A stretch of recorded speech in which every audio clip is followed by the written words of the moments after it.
हाथों पुत्र के वध के पश्चात महादेव भी हो उठते हैं भावुक, किंतु कुपित देवियां सभी देवताओं को करती हैं सचेत कि अब उनका बचाव देवी पार्वती से होगा असंभव। तभी माता पार्वती को ज्ञात हो जाता है उनके पुत्र के वध का और वो हो उठती हैं क्रोधित। अब आगे। तुम्हारा अपराधी मैं हूं पार्वती। मैंने ही तुम्हारे पुत्र का वध किया है।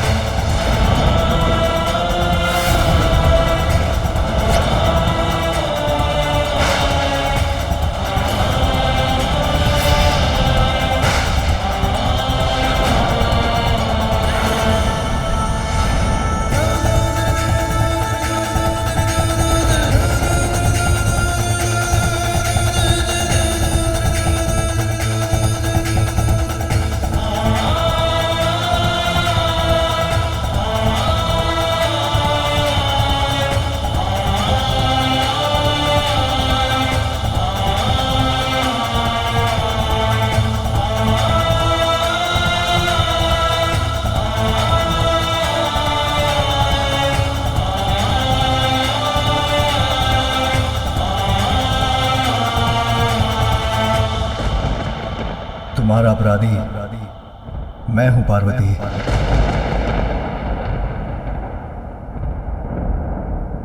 आपने किया मेरे पुत्र का वध, किंतु क्यों स्वामी? ऐसा क्या अपराध किया था उस बालक ने? उत्तर दीजिए। मेरे पुत्र, उस अबोध बालक को प्राणदंड क्यों दिया आपने?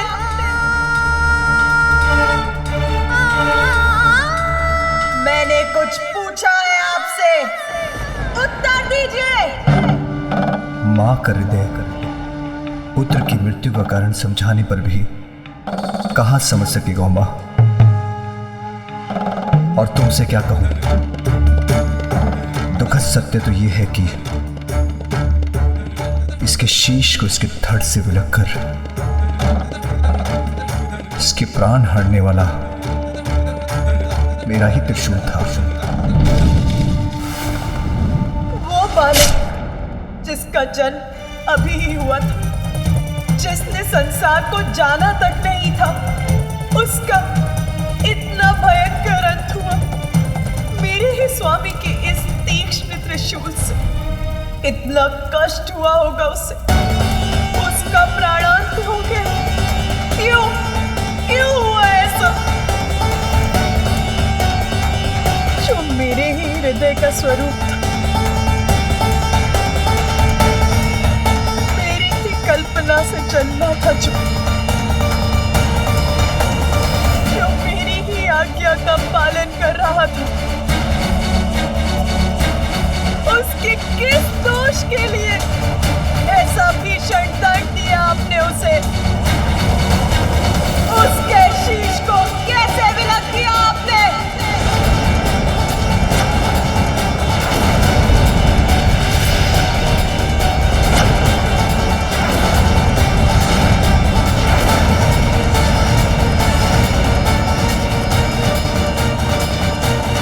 माता महाशक्ति का क्रोध जागृत हो रहा है। माता कुपित हो कदाचित हमें भयंकर दंड देंगी।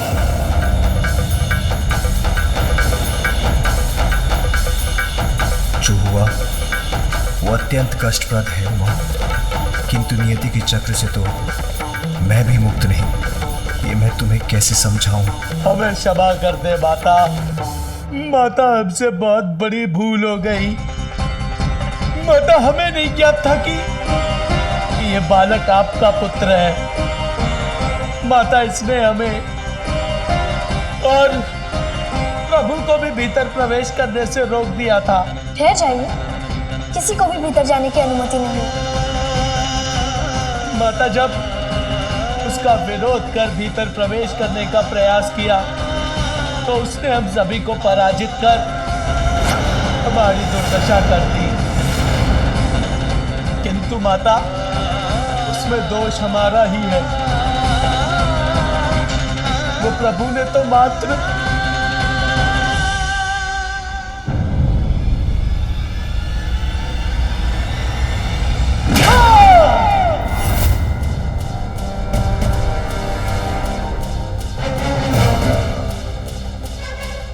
ऐसा रोष जागृत हुआ है माता महाशक्ति का कि उन्होंने नंदी को आकाश के अनंत विस्तार में भेज दिया।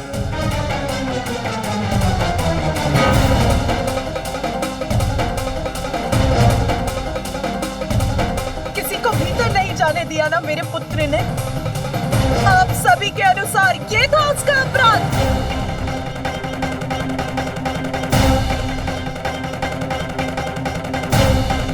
माता के आदेश का पालन करना आपकी दृष्टि में अपराध कब से हो गया देवराज? मैंने अपने पुत्र को आदेश दिया था कि वो किसी को भीतर ना आने दे। बताइए मुझे, उत्तर दीजिए। क्या पूर्ण निष्ठा और समर्पण से एक पुत्र का माता की आज्ञा का पालन करना अनुचित है? इसके लिए तो उसे पुरस्कृत करना चाहिए था। और आप सभी ने उसे दंडित करने की स्थिति उत्पन्न कर दी। बिना तथ्य और सत्य जाने आप सभी उससे युद्ध कर उसे उत्तेजित करते रहे। तनिक धैर्य भी नहीं रखा गया आप सभी से।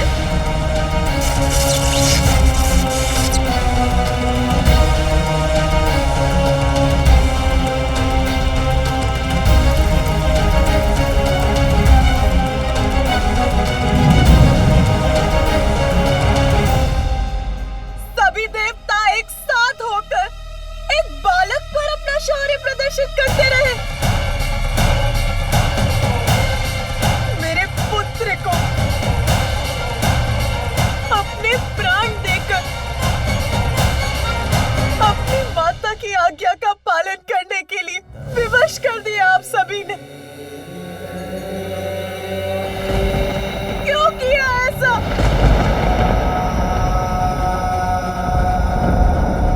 एक बार भी नहीं सोचा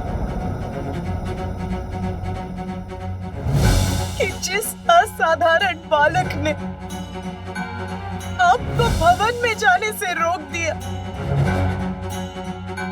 जिसने अपनी शक्ति से आप सभी देवताओं को परास्त कर दिया, वो कौन हो सकता है? और यदि उसने आपको रोक ही दिया था तो थोड़ी प्रतीक्षा ही कर लेते। मैं अपना स्नान और अन्य कार्य कर यहाँ आने ही वाली थी, तब आप सभी से उसका परिचय करा देती। किंतु देवताओं का अहंकार ये कैसे स्वीकार करता कि एक अल्पायु बालक उनकी शक्ति को ललकारने में सक्षम हो रहा है? बताइए मुझे, महादेव या उनके गढ़ों के भीतर न जाने से सृष्टि की किस महत्वपूर्ण लीला में बाधा आ रही थी? एक बालक से संघर्षरत हो गए आप सभी देवता। क्या यही है आपका पराक्रम?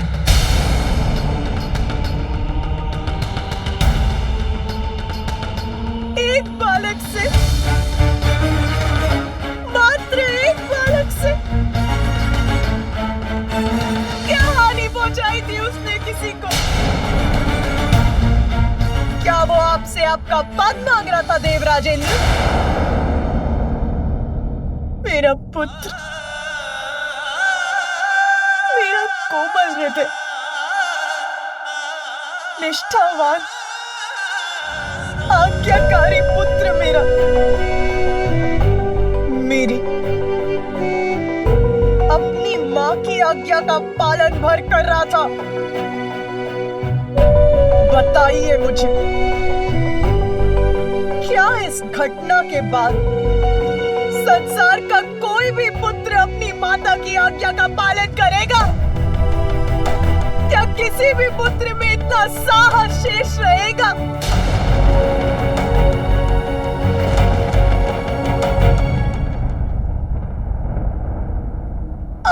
आपको ज्ञात है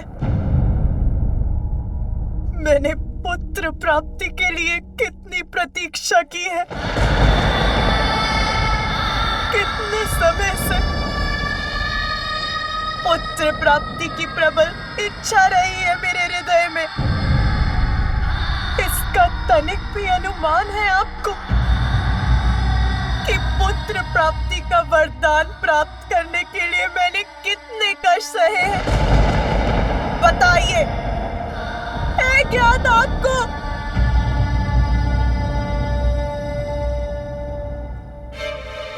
आदि शक्ति हूं मैं, आदि शक्ति हूं मैं, आदि शक्ति हूं मैं। वो आदि शक्ति जो उस समय सती के रूप में भी मैं सदा आपकी ही प्रार्थना में लीन रही, अपने पिता श्री प्रजापति दक्ष के विरुद्ध गई ताकि आपके साथ हमारा विवाह हो सके। सती, ये कदापि नहीं हो सकता। मैं तुम्हारा विवाह उस शिव बैरागी से कदापि नहीं होने दूंगा। अनेकों कष्ट सहे, तब कहीं जाकर ब्रह्मदेव की सहायता से हमारा विवाह हुआ, परंतु उस विवाह के बाद भी मेरे कष्ट कम नहीं हुए। पिताश्री द्वारा आपको यज्ञ में ना बुलाए जाने के पश्चात आपके सम्मान की रक्षा के लिए मुझे अपने प्राणों की आहुति तक देनी पड़ी।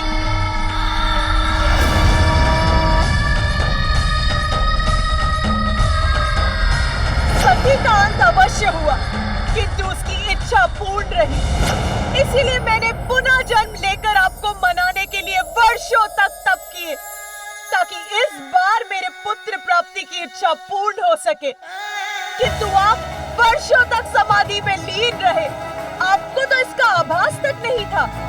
किसी प्रकार पुनः आपसे विवाह हुआ और वर्षों पश्चात जब पुत्र प्राप्ति की कामना की तो देवता आपने अपने संकट लेकर आ पहुंचे। हमें आश्वस्त कीजिए हे दयानिधान कि आपके और माता पार्वती के संयोग से कभी भी कोई भी संतान जन्म नहीं लेगी। मेरे प्रथम पुत्र को आपने उनके कार्यों में लगा दिया, मैंने कुछ नहीं कहा। मैंने द्वितीय पुत्र के लिए पुनः कठोर पुण्य व्रत तक किया। मुझे एक ऐसी संतान का वरदान दीजिए, त्रिमूर्ति के समक्ष गुण हो उसमें। तथास्तु। पुत्र पाकर एक मां पुनः प्रफुल्लित हुई तो आप सबके साथ मिलकर स्वयं मेरे स्वामी ने इतनी निष्ठुरता के साथ मेरे पुत्र का वध कर दिया।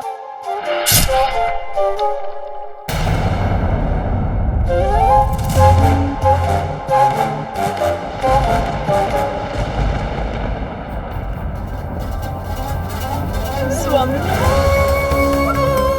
आपका त्रिशूल तो इसीलिए है ना कि उसका प्रयोग कर आप दुष्ट जनों से अपने भक्तों और अपनों की रक्षा कर सके, और आपने उसी से अपने पुत्र का वध कर दिया।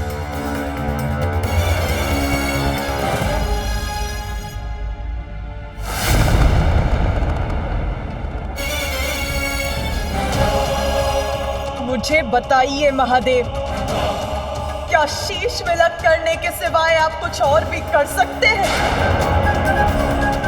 स्मरण है आपको कि सृष्टि के प्रारंभ में आपने काल भैरव का रूप धारण करके ब्रह्मदेव का ही शीश उनके धड़ से विलक कर दिया था, और फिर वीरभद्र का रूप धारण कर आपने प्रजापति दक्ष का भी शीश उनके धड़ से विलक कर दिया।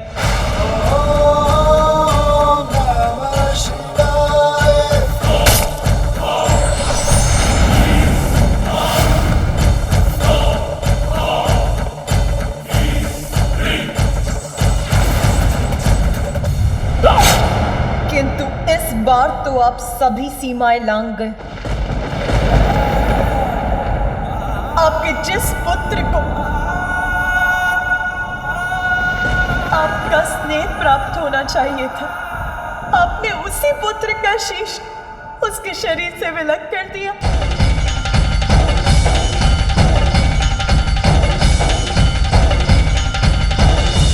सर्वशक्तिमान है आप, ईश्वर है आप, तो उसका अर्थ ये नहीं कि जब आपकी इच्छा हो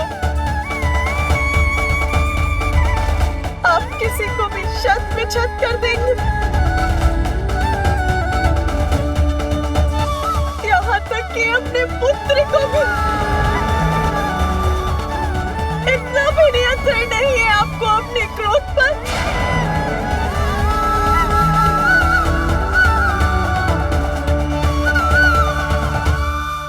मुझे मेरा पुत्र पुनः चाहिए। आप तो ईश्वर है ना महादेव, मेरे पुत्र को पुनर्जीवित कीजिए।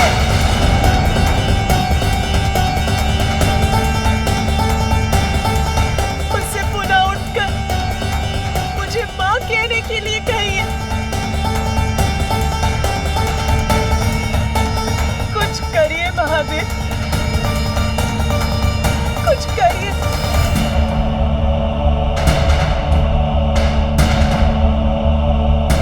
अन्यथा मैं भी अपना नियंत्रण खो दूंगी।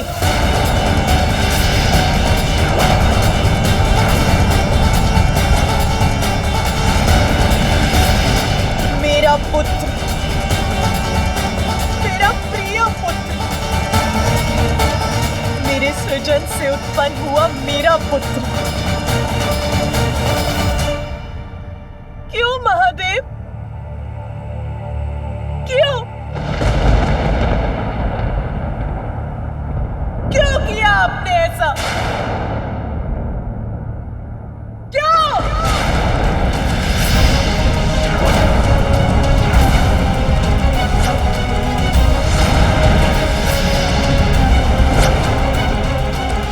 देवी पार्वती का क्रोध अपने चरम पर, और अगर उन्होंने प्रचंड रूप धारण कर लिया तो अनर्थ हो जाएगा।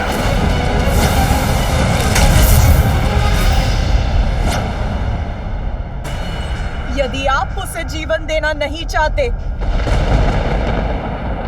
तो मैं जीवित करूंगी उसे।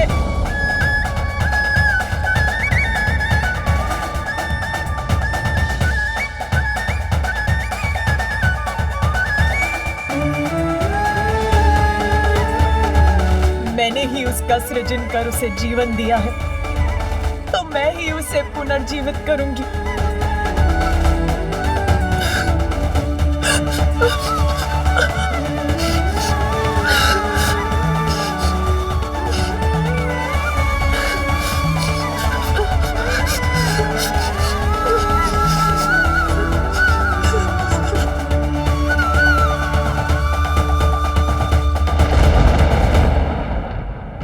उमा, कैसे समझाऊं तुम्हें? तुम्हारे समस्त प्रयास निरर्थक हैं।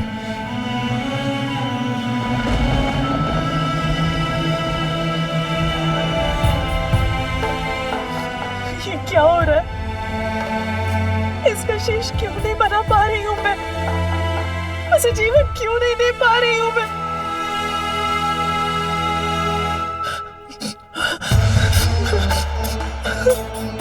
उसके शेष की भस्म को एकत्रित कर रही हूँ तो वो बिखर क्यों जाती है?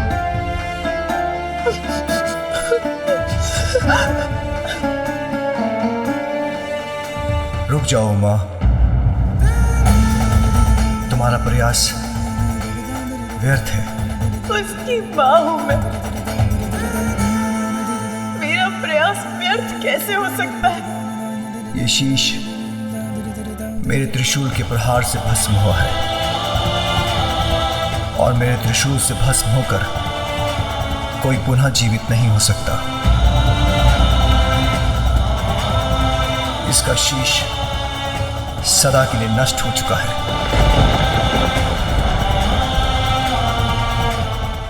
ये शीश मेरे त्रिशूल के प्रहार से भस्म हुआ है, और मेरे त्रिशूल से भस्म होकर कोई पुनः जीवित नहीं हो सकता। इसका शीश सदा के लिए नष्ट हो चुका है। तो सब कुछ नष्ट हो जाएगा। यदि मेरा पुत्र जीवित नहीं हो सकता तो संसार भी शेष नहीं रहेगा। ऐसी विनाश लीला उत्पन्न करूंगी मैं।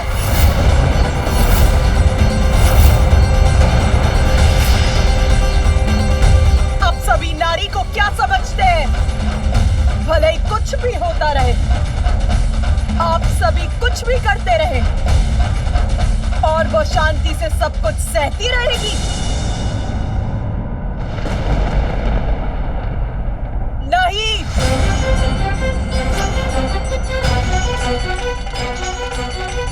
नारी संसार को जन्म दे सकती है तो उसको मिटा भी सकती है।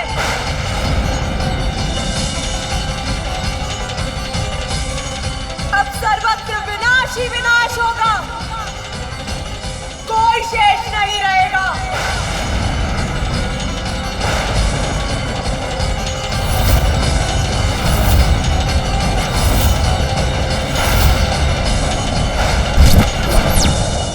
महादेव, देवी पार्वती का उग्र होना संसार के लिए उचित नहीं, उन्हें रोकिए। यदि वे महादेव के कहे को अनसुना कर दे तो आप ही उन्हें समझाइए प्रिय। अब समझने की आवश्यकता देवताओं को है स्वामी, जिनकी दृष्टि में पार्वती पुत्र का कोई महत्व नहीं था। इस संहार लीला में मैं भी देवी पार्वती के साथ हूँ।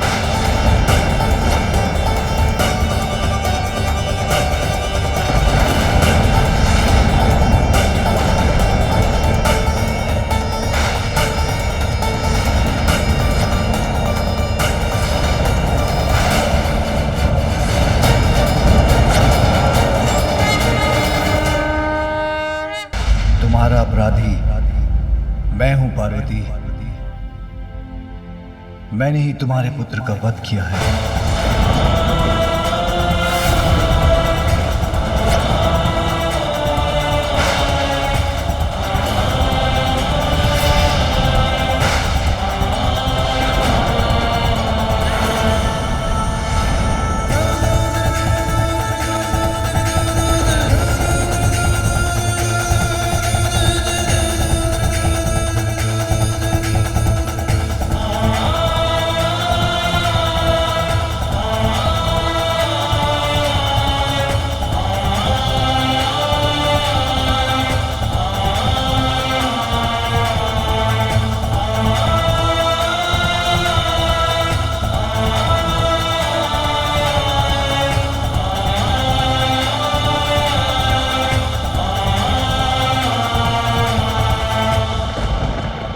तुम्हारा अपराधी मैं हूं पार्वती।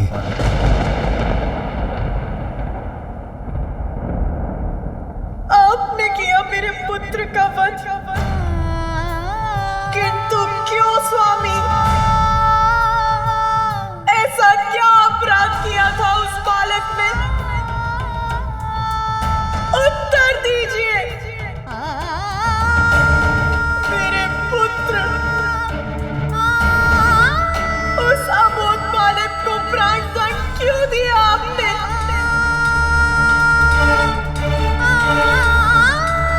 मैंने कुछ पूछा है आपसे, उत्तर दीजिए।